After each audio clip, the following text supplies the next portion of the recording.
Ane jaalalaati galatoonni siin jaa iccitii isaa guututti naa himtee jirta. Baga naa himte.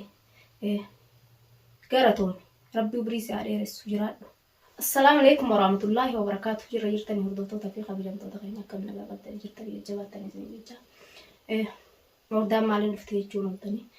Wardaan kunoota biraatiin dhufte jechuudha. Inshallah rabbi jazaa kafaluuf abbaa bilaalleefis rabbiin jazaa kafaluuf waan hin jiruun hin qabu. An abbaa ilmaan kiyyaati jeetin as keessatti wajjin yoo inni maraate maraadhe yoo inni cee wajjin cee yoo inni taa'e wajjin taa'e yoo inni ka'e wajjin ka'e yoo inni ciise wajjin ciise akka inni ni taana jee wajjin ta'u jira biyya namaa kana keessatti. Numa agartan hangadhan maraadhe ifiifuu isa daran hoccuu darbee ka'e biyya tana keessatti. Sababni nan biyya tanarraa itti ni gallaa je'ee ka'elleen sababaa isaati. Nadaran sababaa isaati. Ani intala dhalaati waan hin ta'in qabu. Waan hin godhellee qabu, waan hin balleessellee qabu, waa takka namni maqaan ada'ullee hin jiru sababaa isaati malee. Rakkoo isarraa deemtu malee rakkoon dilli as keessatti narra gahaa jirtu tun rakkoo isarraa deemtu wallaalee jira garuu inni. Ane jaalalaati galatoonni siin jaa iccitii isaa guututti naa himtee jirta. Baga naa himte. Galatoonni rabbi ubrii si dheeressu jiraadhu. Akka obboleessa kiyyatti naa himte dhufteeti. Dhugaa keeti dhugaa dhabaanta. Dhugaa dhabaanta baga naa himte waan inni itti jiru guutu. Aqdhaa miti edaa inni qaata'u waan jirutti jira. Anumaattu gowwittiin xiyya sammuun xiyya cufaadha. Akkuma inni je'e jala deemu haruma inni je'e jala deemu edaa inni na sobu jira. Waan namni rabbiin gaa as keessatti natti qayyaree natti garagalcheen isin beekoni rabbii beeka. Garuu an abbaa ilmaan kiyyaati jeetin biyyaallee baanan biyyaa isa hojii bee dalaganneetuma nama taanee wajjiin galla jee wajjiin maraadhee wajjiin fiigutti jira. Dalagannee nama ta'uu sanis dhabne biyya namaa tana keessatti kun rakkoo deemtu mashaakila deemu innis ni jarjara afaaniinis ni usu jarjara isaa kana wajjiin bakka hundanuma dhaabbataa bakka hundanuma fiigaa tanarraan xilaanni itti heddummaa ta'e anis sababaa isaatiin xilaata horii jechuudha. Ani ammallee yoo inni na quufellee yoo inni na darbellee ani garuu sin darbuu abbaa bilaal.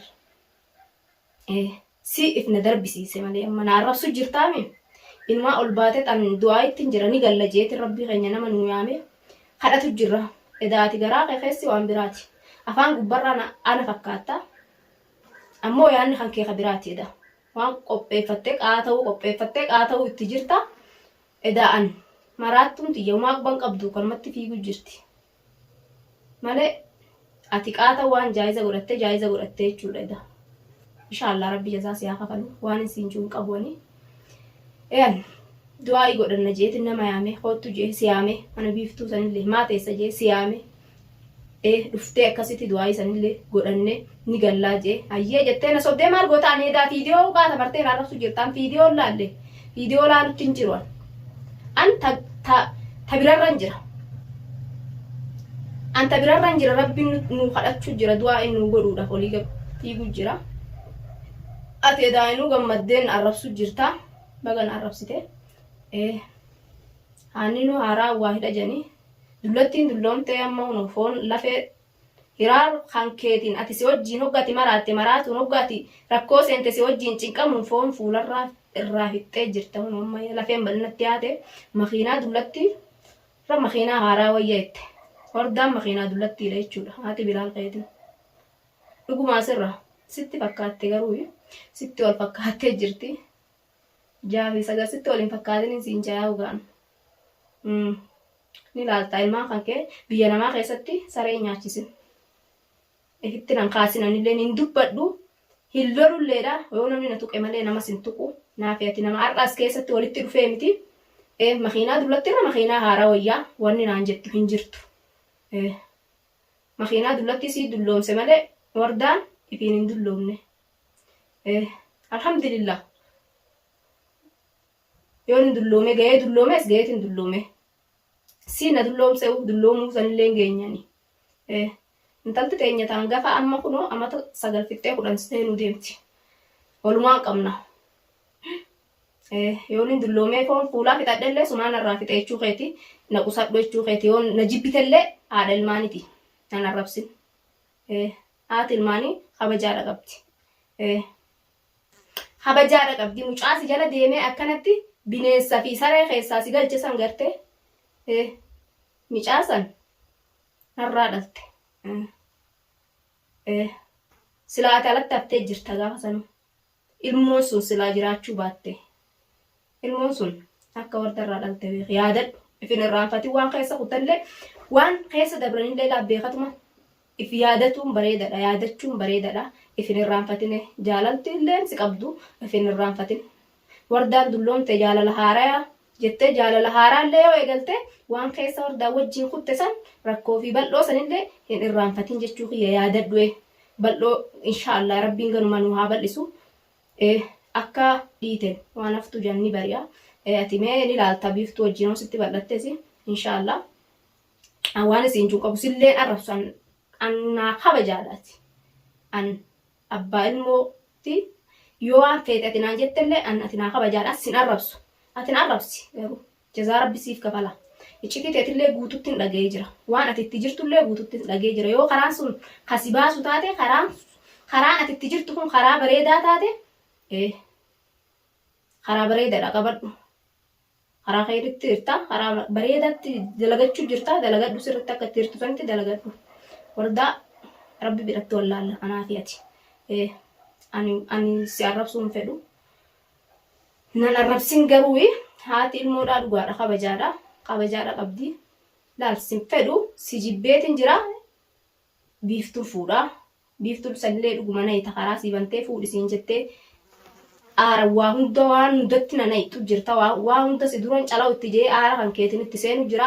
Anillee nama ganaa if argeetin jira. Naannottullee allaattii buduuti lafa jani.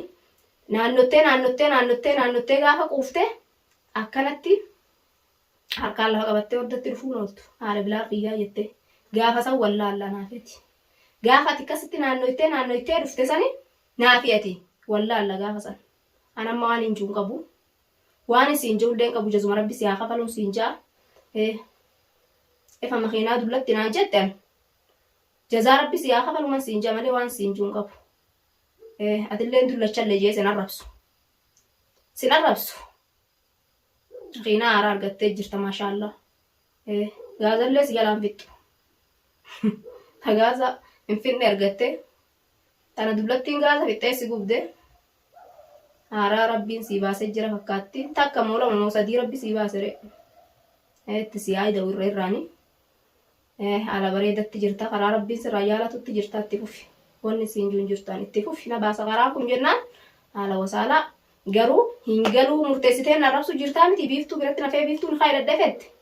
Ilmaan kan kee bakka ati jirtu manni biiftuu qabeeku fideetiin sirra naqabbaa kisha. Wardaan dirree rabbii bal'oof jechuu hoggasan.